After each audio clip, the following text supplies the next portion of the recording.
Welcome to From X to Z, the show that believes you never age out of learning about the world around you. Featuring social media maven Danielle Farage and Mervyn Dinnen, the analyst who puts the X in expert. They're here to talk all things jobs, HR, and trends. So mind the generational gap. This is From X to Z, only on the Purple Acorn Network. Hello, and welcome back to From X to Z. I am Danielle Farage, joined by the infamous Mervyn Dinnen, analyst and Gen expert. Welcome. How are you? Thank you. I'm very well, thank you, Danielle. It's great to be talking to you again. It's been a little while.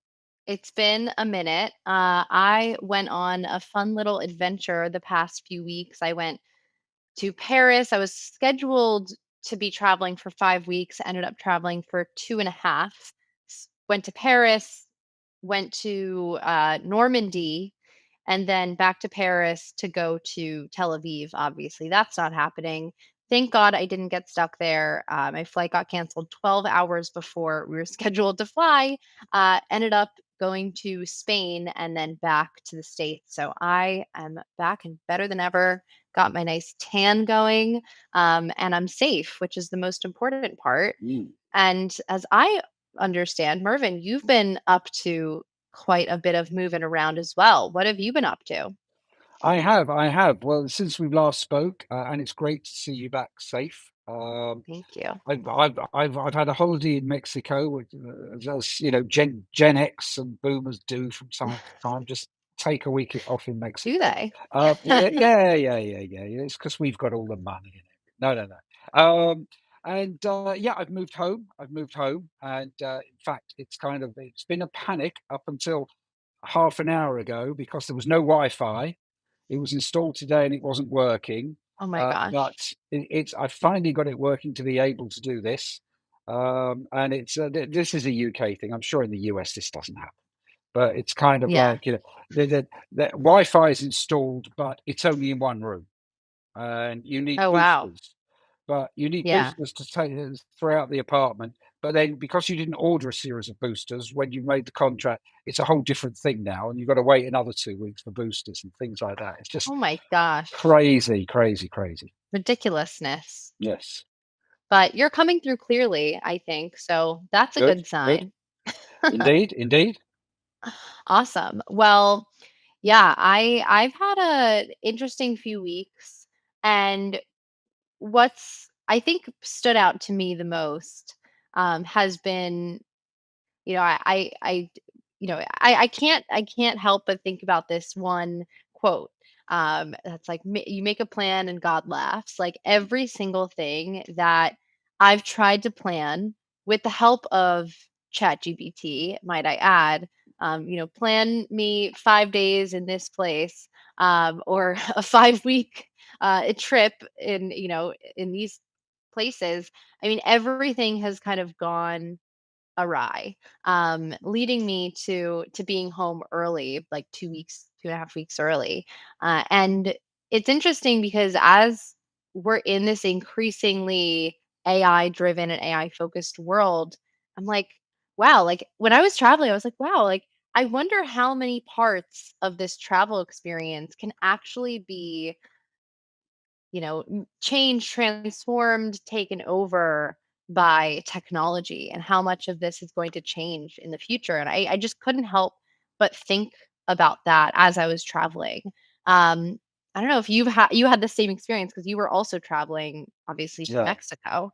But it just had me thinking about how we're using technology now, and how different generations are using technology, which I think would be a great conversation to kind of lead with today, as we're Without doubt. settling back in. Yeah, I Without love it. doubt. Yes. So, Mervyn, can you share with us what we're looking at today and what story we're focused on?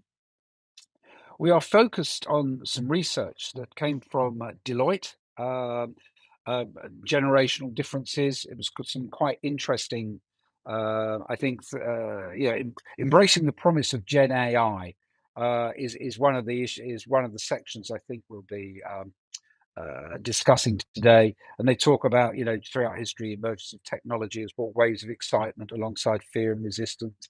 And I think that certainly with everything that's happening with AI at the moment, I mean, there's certainly, from my perspective, a big difference between people who are working in the kind of roles we do, where this is very much now part of our lives, and people who are maybe doing more, not standard jobs, but I suppose roles that don't rely so heavily on technology, to whom this is kind of new, and it's kind of there's no, it doesn't necessarily play much of a part in their lives, except the bits of it that are kind of underpinned in their tech that they don't realize.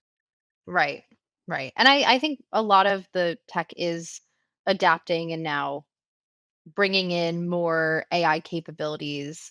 I'm trying to think of the example that came up for me the other day. Oh yeah, it was I went to a LinkedIn event last month and they were showing us the new search tool in LinkedIn, which is basically, how you when you search for jobs, you would have had to like look for a specific role, put in the filters and filter for the area you're at and whatever, the sector and et cetera, et cetera. And now you could essentially just search in that search bar. You could say, I'm looking for product marketing roles in Los Angeles area with 2 years of experience. And it will bring up the relevant roles. So that's kind of like, I think the one of the biggest shifts for me personally in my day to day is like seeing that Gen AI is now coming to major platforms like LinkedIn, and basically changing the way that we're interacting with them.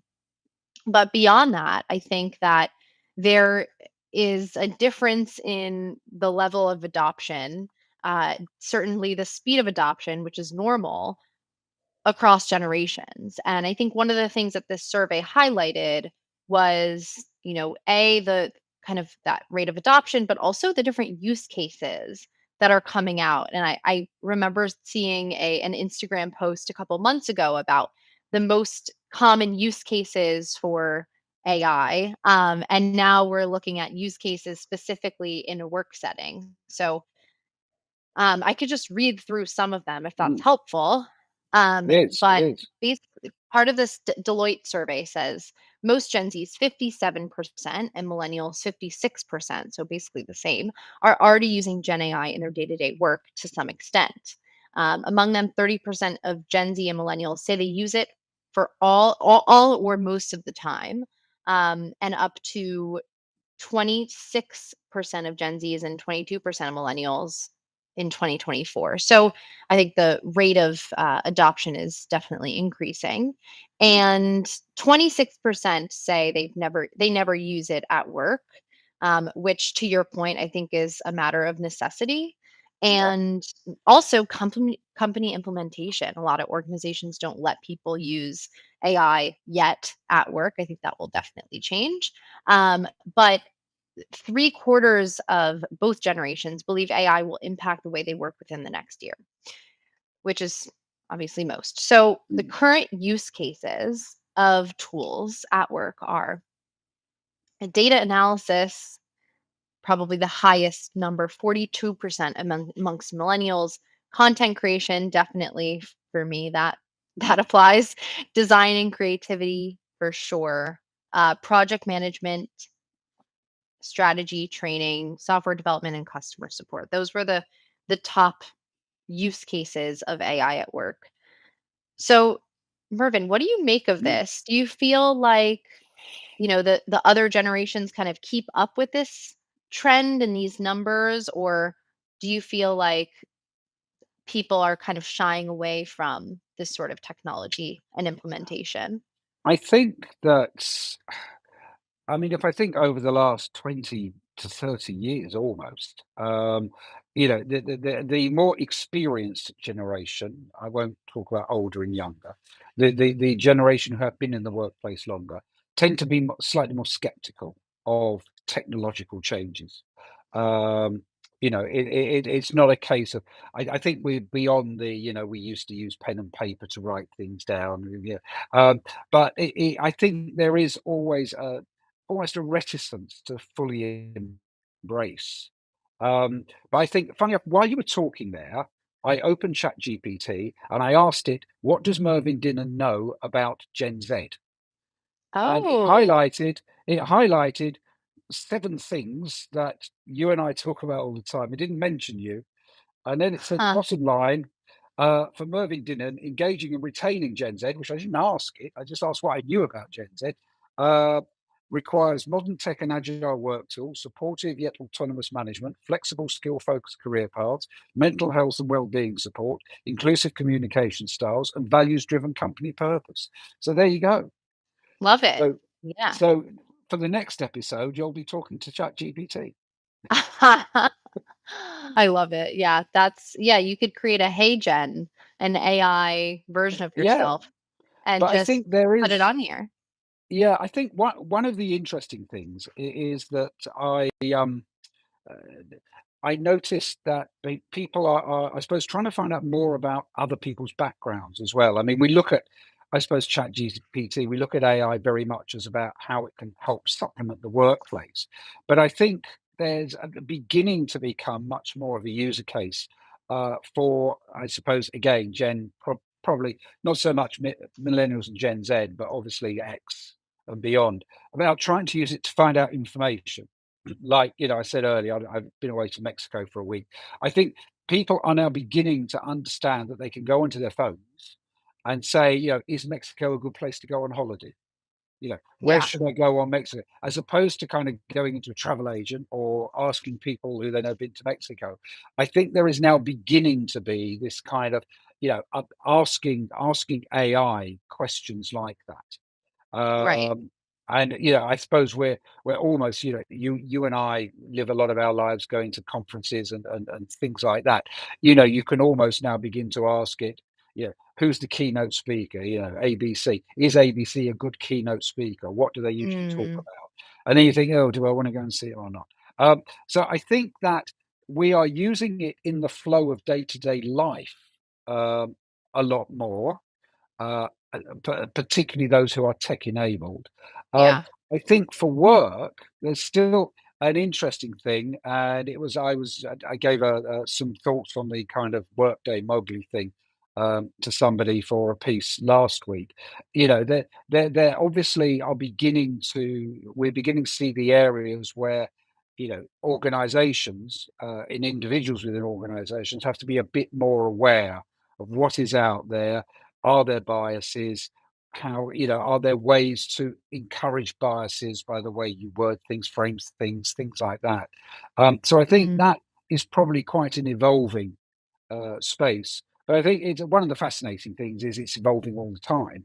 Um, but I think the main the main difference is probably, I would say, for the more experienced end of the workforce, it's more about kind of, I suppose, finding ways to use it to make day-to-day life easier without necessarily relying on it. Whereas I mhm. think Gen Z certainly will look at it, and millennials probably, as a way to just get the information they need. Yeah, I definitely that has been the case, at least for right now. I do think that we're in this sort of infancy of AI, Yeah, and and it's interesting because at this point, it's very common to be in the middle of a conversation and to say, "Oh, just chat GPT it." Like if you're looking for the answer to how many we were watching game 7 last night of the NBA finals, and it's like, "Okay, how many championships has each team won?" And it's like, this team has you're in the middle of a conversation and you're like trying to understand, oh, like has either of them won a championship before? It's very much something that it's now like normal to ask ChatGPT to like find that out.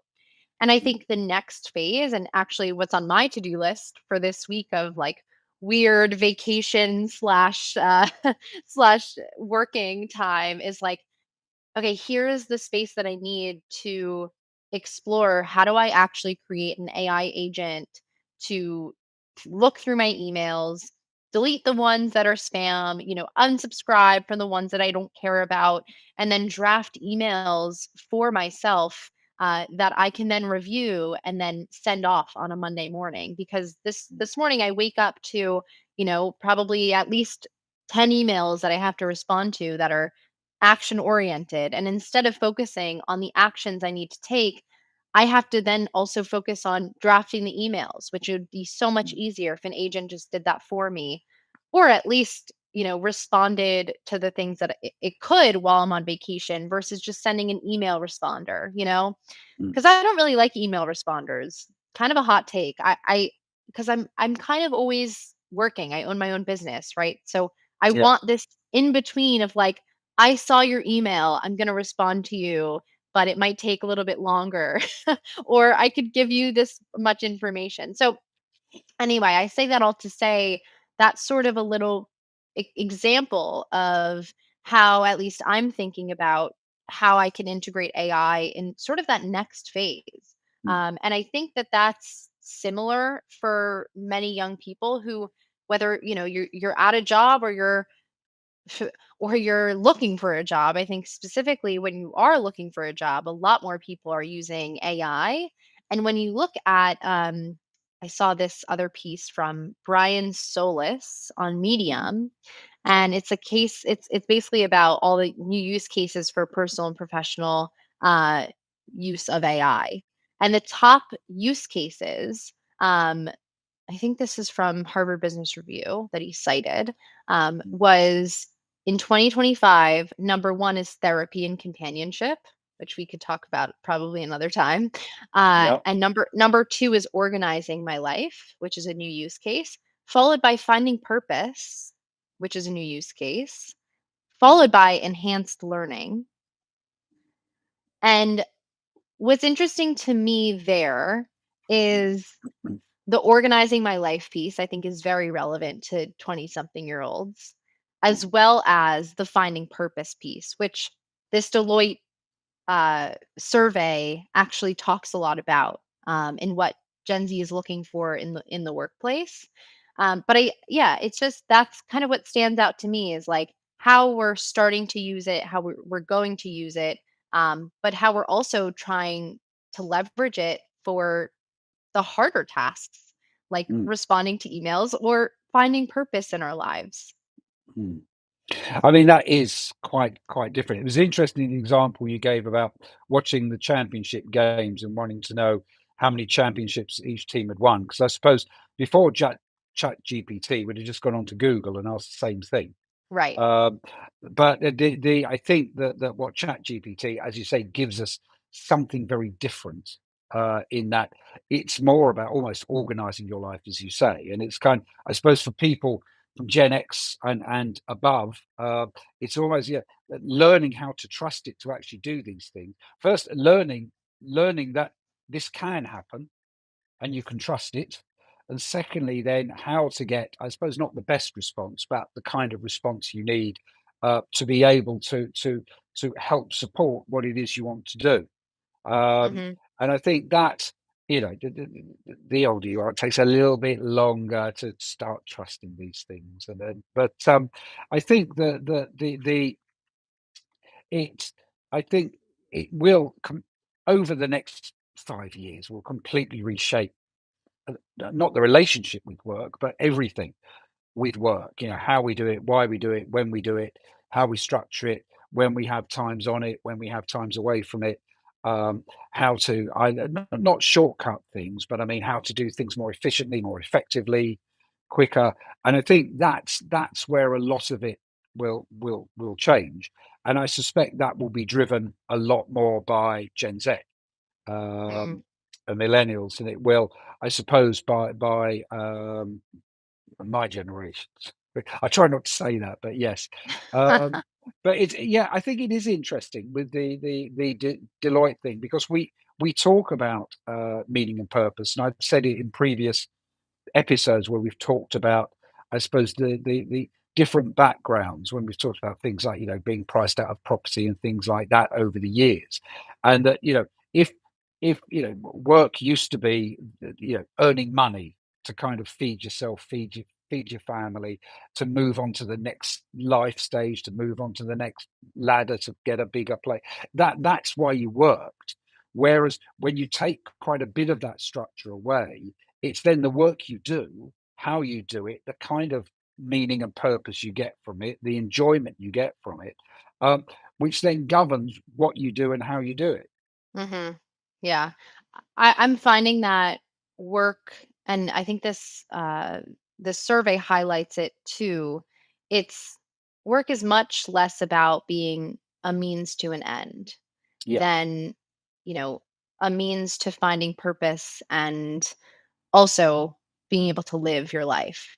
And I think that's a huge shift from prior generations, which leaves, I think, many employers a little bit confused and mm, not sure. One of the biggest questions I get is like, my managees want purpose in their work, and we work at a plastic company, manufacturing mm, company. So like, how do I infuse purpose into what they do? And yeah, I think one of the things I've realized in the past few years is like, you can find purpose in a lot of things.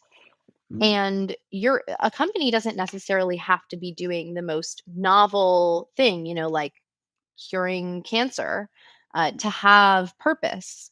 I think it's very much, and I think I've said this before on one of the shows. Like, I think it's very much the CEO's mission or the founder's mission of a company to lead the charge in connecting people to the purpose of an organization. I think a lot of the times that's lost, and I think we need to get back to this place where CEOs and leaders are really leading and fostering a vision, and caring for that vision, and making sure that people feel that the heartbeat of the organization is really where they're being led from, mm, rather than profits. And yeah, I think that's something that's not necessarily lost, but that is just, it's less common now. mm, And I think that one of the ways to infuse more purpose is to connect people back to create a space where people can really connect with themselves at mm, work, to create a space where they feel not only that they can contribute a lot, but that they matter, and uh, that they are learning and growing and changing, whether or not they stay at the company for a long time, that they are actually getting something valuable, and working with people who they admire and can learn from. I think yeah, that's one of the biggest things that it's overlooked, yeah, genuinely. Because that's, at the end of the day, that's what people want, right? Is you look at this survey and it's like, the one word that I see screaming at me is like learning. yeah, And people wanting to learn from people that they admire, and the differences between the perceptions of managers and the actual experience of many of the managees, feeling yeah. like, oh, I'm mentoring my managees, and the reality is, no, you're not. So yeah, anyway, I'm done with my soapbox. Yeah, no, no, no. I agree with that wholeheartedly. In fact, looking at that research, the top two concerns, cost of living and mental health.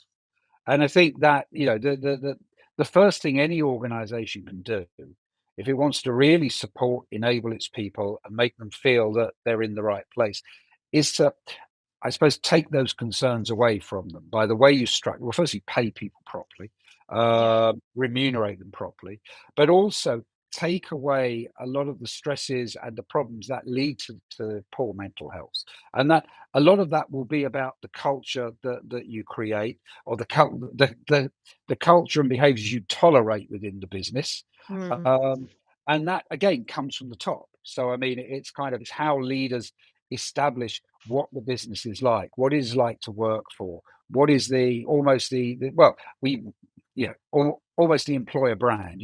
This is what we stand for. If you work here, this is what you're part of. This is how you'll be treated, and this is what you can achieve. And I think that I can understand why, as we going through the different generations, for certainly Gen Z, and millennials, it's about being in a place that not cares for you, but can support you and can give you those opportunities, as opposed to, trying to kind of rush, as I suppose when I was your age, trying to rush up the ladder and kind of get promoted every year and try and get more money. And I think it's very different now. And that is how the world, almost, I suppose, in the West in particular, how that has evolved, and how the relationship the work plays in our lives, how that has evolved as well. Yeah, and I think I've said this before in definitely on stage, but I feel like the times when there is the most technological innovation, when people feel the most fearful or feel insecure, feel like they need to know more, that's the best time to bring people together and Mm, to reignite, the sense of belonging and connection and rehumanize an organization. And I'd like to see more of that from organizations. I think we saw kind of a surge of that post pandemic with, more people coming together in person and kind of that yeah. revival of culture. But I want to see it last. Like I want organizations to prioritize that, especially when, you're automating away tasks and you have more time on your hands. Don't just assign people more work, create that space for people to come together. And I was just trying to find the piece that I'm going to refer to, but someone on LinkedIn was talking about how organizations should approach uh, basically the revolutionary technology and bringing AI into their organizations. I'll find it, but one of the steps was, like write a long list of all of the biggest problems. Take feedback from people across the organization and really figure out what your largest problems are across the board. And 9 times out of 10, I would guess that Mm, one of the biggest problems is gonna be culture, is gonna be the lack of learning or growth and development that people feel. And I do believe that AI can help with that, is helping with that. But I do, and I also think that there is a huge opportunity to kind of announce, as an organization, what you're setting out to do in bringing, kind of new process to the forefront, and bringing people along for that journey and saying, hey, we would love to hear what you feel, creating those intentional spaces where people can gather and connect with each other and learn from each other. Like there's just so much room for that right now, even at a time when, things feel economically unstable, and the world feels like it's falling apart. I feel like that is the best time to bring people together to talk mm. with one another. So yeah, that's how I feel right now. Even just reading this survey, I'm like, yeah, Gen Z and millennials, they need better mentors. They Mm. need better friendship, in my opinion. Yeah, no, I would agree. And it's also a passion, having a passion for the business, passion for the people.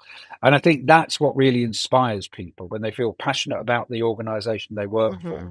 And that can be many things. It can be the kind of, way you're able to stretch yourself in the work you do. It could be how you are treated. It could just be the culture and environment. You really enjoy going in every day. I mean, I've worked in organizations in the past where you feel like it's a joy going in every day because these people aren't just colleagues, they're friends, and you have a united purpose with them. And you know that you all are working towards the same goal. And I've worked in organizations, particularly in one or two in the recruitment sector, in my earlier days, where it's very competitive and people don't, everybody is their own little island and they don't want to give anything away. And it's kind of they want to be the best. And yeah, those places are just really, they are soul destroying places to work. But it Yeah. might. Yeah, yeah, financially, it might help profits, but in terms of culture and in terms of mental health, as we would say now, they're not good places to work. Definitely. Yeah, I'm done with that, hopefully. Yeah, But yeah, I appreciate the conversation talking about AI and technology and how it's changing how we're living in right now, and yeah. how it will change things. So anyway, any final thoughts, Mervyn, before we wrap it up? Um, no, I think it's, it's obviously these things are changing, and I think that, from the perspective of how we discuss these things, it is multi-generational. I think it's a lot more about Gen Z at the moment because it's important because this is, you are building the basis of a working life, which might well go on. I mean, we've talked in the past about people working on into their 70s and 80s already. Yeah, So it's it's being able to, I think, find something you're passionate about with people that you are passionate about doing it with, and find something that really, or organizations can really ignite those sparks in their people. Uh, and that's the way to have, I think, a stable, successful business where everybody pulls together, and a successful business. I love it. Inspiring words of wisdom from Mervyn. Thank you so much for joining on this episode of X to Z. We will see you back next week, and hope everyone's having a great summer. Thanks. Bye. Bye.